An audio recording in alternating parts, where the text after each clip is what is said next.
மணிப்பூரில் சுதந்திர போராட்ட வீரரின் 80 வயது மனைவி சுட்டுக்கொலை.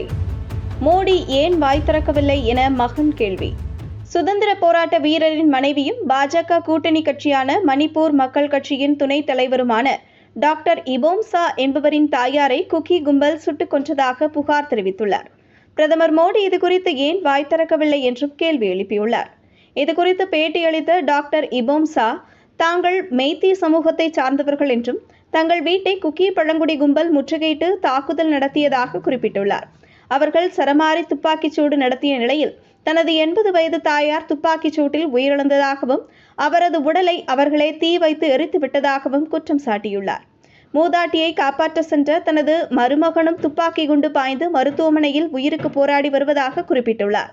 தனது தந்தை ஒரு சுதந்திர போராட்ட வீரர் என்றும் முன்னாள் குடியரசுத் தலைவர் APJ அப்துல் கலாம் கையால் விருது வாங்கியவர் என்றும், அப்படி இருக்க தனது தாயாரின் இறப்பை யாரும் கண்டுகொள்ளவில்லை என வேதனை தெரிவித்துள்ளார்.